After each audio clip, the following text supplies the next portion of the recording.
So guys, we have 30 minutes, and the main topic we would like to address is the following one. We have one world that is the research and the academia, and we have another world that is the corporate world and the startup world. This is a subset of this corporate world. And so there are issues between the two of them. There are issues in be able to put them in connection. And so the main question we're going to address during this panel is how to bridge these two worlds, how we can create connections. Since we do not have answers, but personally I don't, but since you know about something new that is being experimented and explored all over the world, I would like to ask each of you to bring some experience that I think that are really, really interesting to know and could be a model to be tried to be replicated, adopted also in here. And so the three main things that I'd like to ask you, let me start with David. So David, we have a video that you brought, so yeah, the merits are all yours. And this video is talking about something that was born just 3 years ago, right? Mm-hmm. That is called Singularity University. And I think it's super cool. And that's something that is so disruptive for the academia and for the world of education. And so let's go with the video.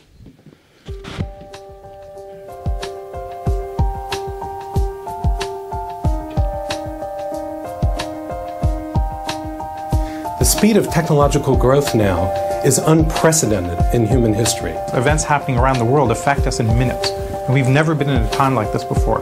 There are divergent technologies that are now accelerating and converging. Robotics, AI, computing, communications, 3D printing, synthetic biology, nanotechnology, and renewable energy. We live in a world today where our problems, our grand challenges, are also accelerating exponentially. I really believe that we're facing some incredible challenges as humanity, and we're obligated to tackle them now. Some of those major threats, poverty, education, world public health, global hunger, these are issues that need to be addressed. We need an organization that is dedicated to addressing these global issues. We live in a unique time. We have rapidly growing technology. At the same time, we have rapidly growing global threats. We have an unprecedented opportunity to apply exponential technologies to some of the world's biggest challenges. Civilization is at a critical juncture today. How we operate and manage these technologies in the next couple of generations will dictate how the next several centuries of humanity plays out. And that's why we have Singularity University.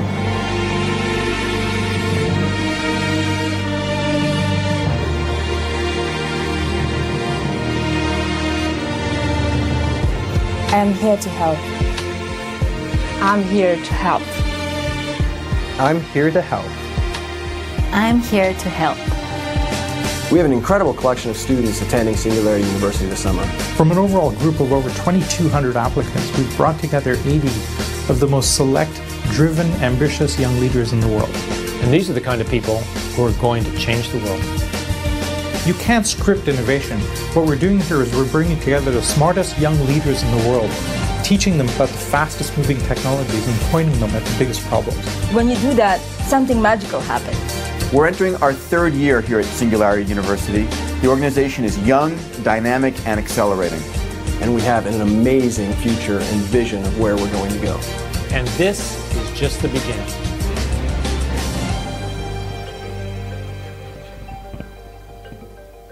So, this is a startup, right? This is a startup in education. Can you tell the main bullets about Singularity University?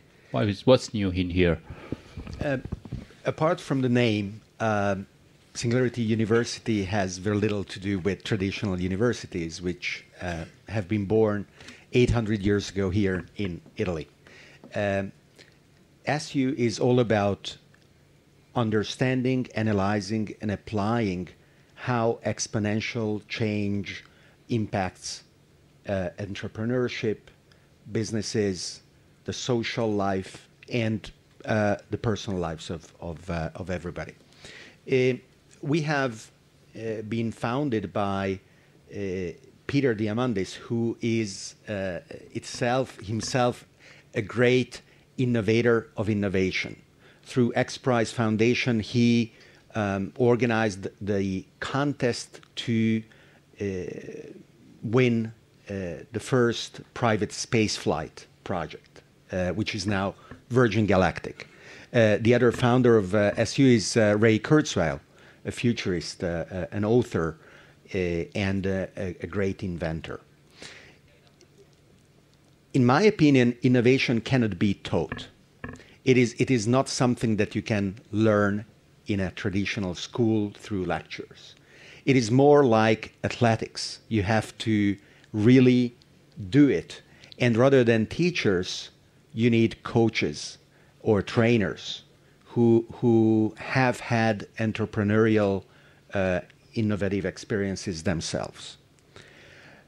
A very important issue is that we live in a society that has been born at the beginning of the exponential curves brought on by the Industrial Revolution, where it was relatively easy for people to overlook their impact, which could be lost in the noise.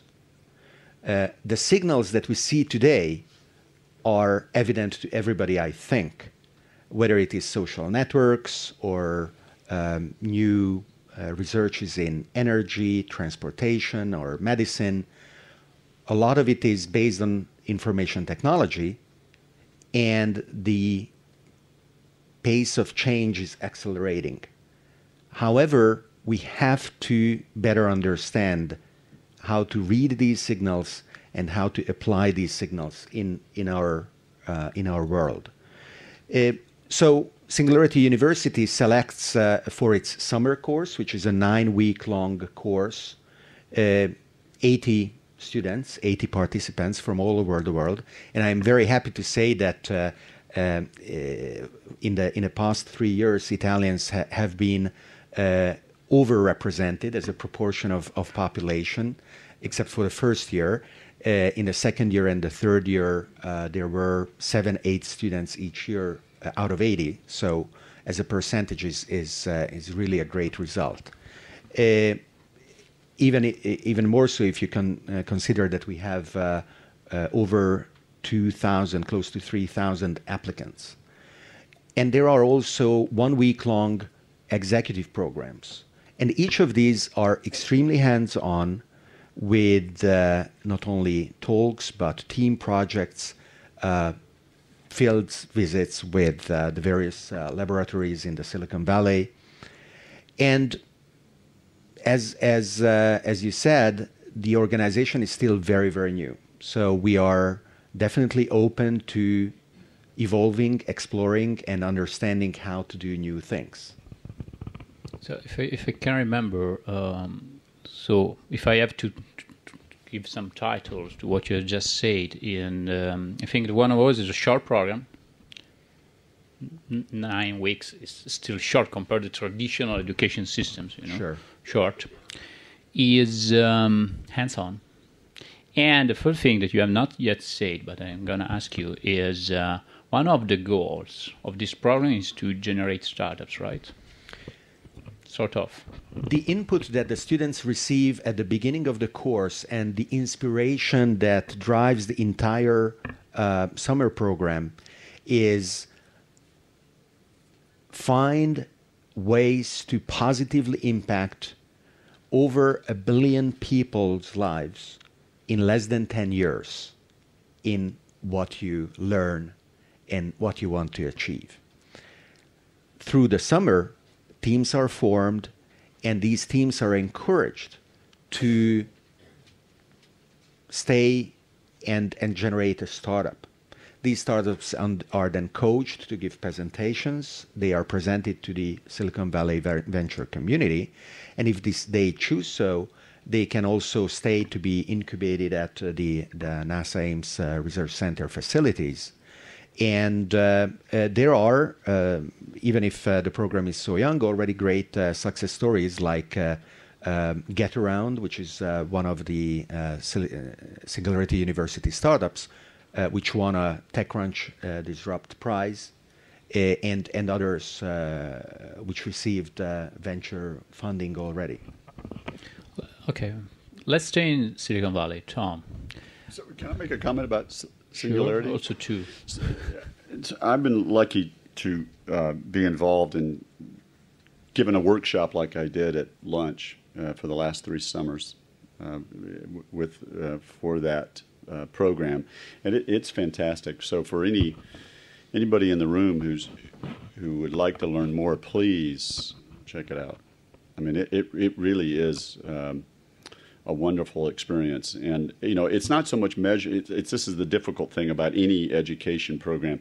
Be careful to measure it by how many startups come out now. There might be a delay because 2 teams or 2 groups of people at Singularity last summer may reconnect in a few years when the technology they were looking at gets a little more mature, and then we'll see wonderful results. But it's a little bit. Think of it like these incubators or accelerators who have robust educational programs, like your own effort here with Mind the Bridge, but going really deep into big science. I mean, it's making them think, well, we really want you to impact. I mean, he said it. I was saying 1 billion people within 10 years. So that's a big disruption. Thank you. Yeah, it's a wonderful thing. One part talking about science and talking about how it's hard to turn scientists into entrepreneurs and to be able to generate startups out of research. I think one thing that happened this year in the US, and I think it's quite innovative, is the I-Corps program. And I know that you are a bit informed about that since you are supposed to be the person in Stanford that is supposed to lead this. Can you explain us how does it work? Yeah, I'm sorry to throw a curveball at the wonderful technicians we have here, but is there any way to bring up the web, just a browser, maybe on this machine, because we didn't have time to hook it back up. If you just bring up a browser here, we can go to a website, and that would really be efficient, because I'll do my best to give the elevator pitch for this thing. But it's called the Innovation Corps. You remember many years ago, John F. Kennedy, besides saying let's go to the moon in the United States, he also created something called the Peace Corps that for decades had tremendous value in diplomacy and impacting society. So the idea was, what about an Innovation Corps? So any chance to do that? Should I use this one or this one? It's already up here. So is this one? Okay. Just pause for one. I'll keep talking. She's so wonderful. Thanks. Just I-245. I-245.stanford.edu. No www.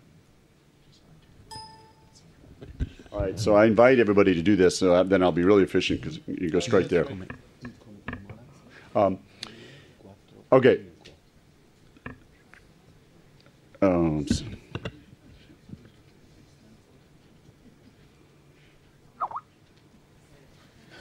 Uh-oh, is somebody getting Skype? Was this somebody's machine? Oh, I'm so sorry. That's all right, we can, yeah, that was, we're so close. I'm sorry.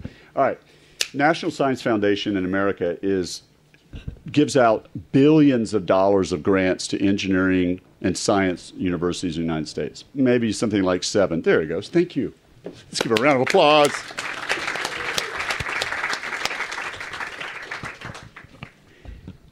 And let's say, so this is the government agency that supports engineering labs for all of the United States. All right, so $7 billion a year. So the idea was germinated last year that what about encouraging those people who are coming up with the new internet or new ways to deal with the alternative energy challenge, or new ways to deal with the infrastructure projects. big infrastructure projects. What about give them some incentive to commercialize them? I mean, all this billions and billions of dollars of investment into college laboratories. So this is what the Innovation Corps, a la Peace Corps, is all about. And this is a course that's being pioneered right now as we speak. You can see the dates. All right. Well, if I scroll down, you can see the dates that here in October and November. You can follow along. It's all taking place via a blog interface on this website. And the people in the classroom are 20 teams, just like we had 15 teams here the last 2 days. These are 20 teams of 3 people each, but they're way back up the river of innovation. I mean, these are folks that got a big grant to build out some raw piece of technology. Now they've applied to be part of this pilot program to learn entrepreneurship. And this workshop is an attempt to do that. The fellow who's truly leading the charge is the one I talked about earlier, Steve Blank, who is a very, very popular blogger now and about this subject matter around lean startup and customer development. So you can watch it unfold, and we'll see what happens. The National Science Foundation, if it's successful, and that's just we have to figure out how do you determine whether it's successful. But if it goes as well as it seems to be going, they would like to do it every single quarter. So 25 teams per quarter, in other words, 100 per year, getting this kind of boot camp exercise to see if they can commercialize this research that was funded by the government. So the idea is to help scientists to cross the Rubicon and learn more about what is the world of startup, what is the world of business. This is the main message that I got from this program, and I think it's quite cool. Also, particularly because it's a program that was launched during a deep financial crisis. So in July. So I know. So there is someone that also, when things are going so bad, is able to plan the future. I think it's something that we definitely need to learn, and there's something that was really impressed. It was July and was launched and was not probably one period of time when.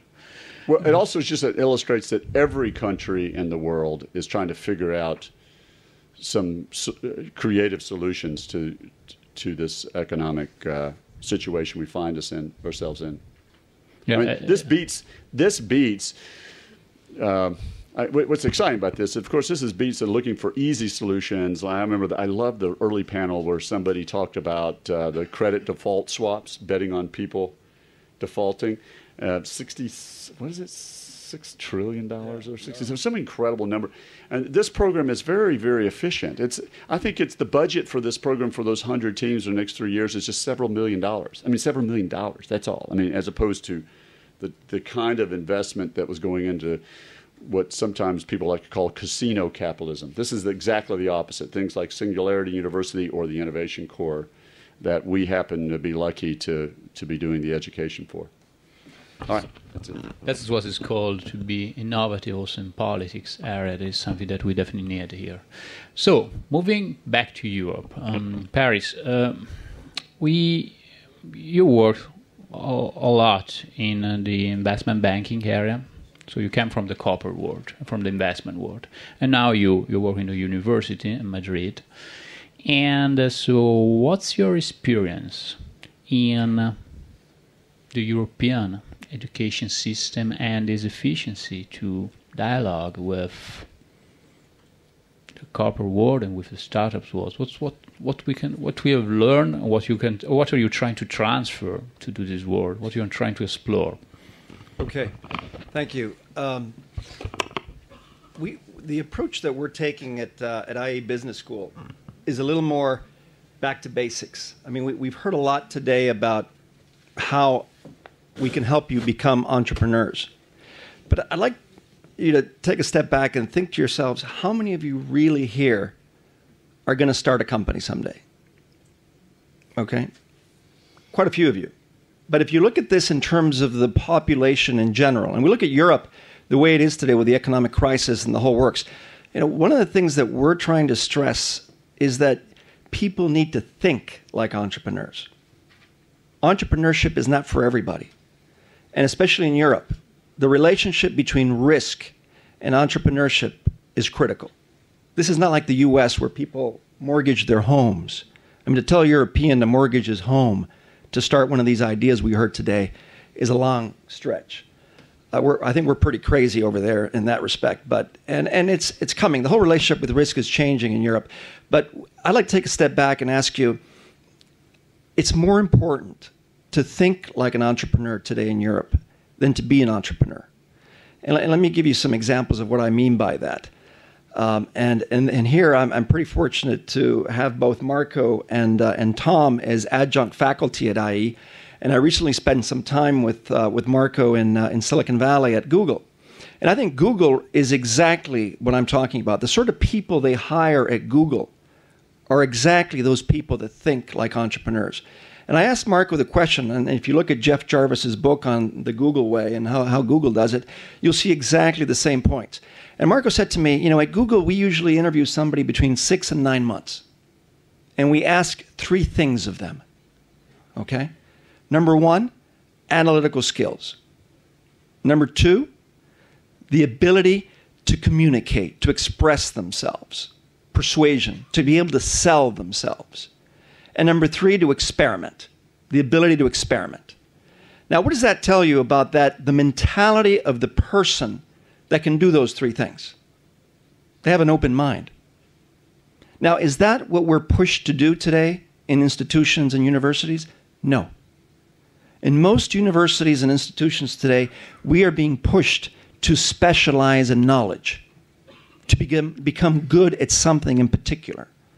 So we're forced almost to go into silos in engineering or whatever it is. And it's those people that, for the most part, many times have closed minds.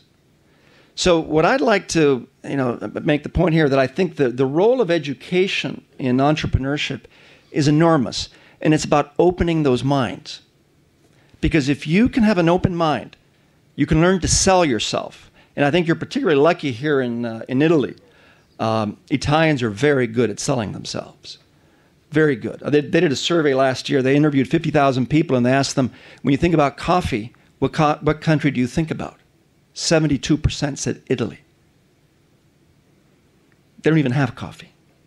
So you guys have become the masters of selling yourselves. And I think that's a critical part of having an open mind, of thinking like an entrepreneur. And I think that's essentially what we need here, because not all of you are going to be born to become entrepreneurs, to start up your own companies, but you need to think like entrepreneurs. And if you think like entrepreneurs, you're going to represent companies like Google that are bleeding edge, where, you know, as Marco said to me in Silicon Valley, we don't have any people at this company with a closed mind. Because even the nerdiest nerd programmer that is applying for a job, he is asked to sell himself, to experiment, to think out of the box. Show me what you're going to do for us. So I would like to challenge, us as education, people in the education space, that's our real role in entrepreneurship, is to open people's minds, to have them think like entrepreneurs. And that depending on the character of the person and the ideas they have, the execution, all that, they'll be able to show up to places like this and actually hopefully get out to Silicon Valley and start up companies, or like the last colleague said here in the panel, you don't need to go to Silicon Valley. I mean, this is a great place to start a company in Italy. I mean, you're not going to beat the quality of life here. But you are going to need to have an open mind. And that is something where we can teach people to feel comfortable with ambiguity. There are too many people out there that struggle with ambiguity. And that's part of our role is, and experiences like Singularity University and what Tom was talking about earlier in terms of, persuasion and all that. We need to feel comfortable with ambiguity. We need to teach people that it's not about specialization anymore. Leaders of today have got to feel comfortable with dealing with the challenges that the world is facing, and they have more to do with dealing with the unknown and excelling in that space than in dealing with any particular specialization. That's a good point. So we have 5 minutes to get some questions from the floor. So, any questions?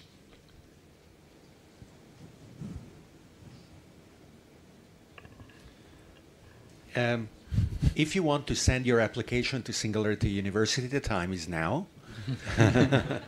The selection process opens in January, and the candidates are accepted in waves. So the first letters are sent out at the end of January.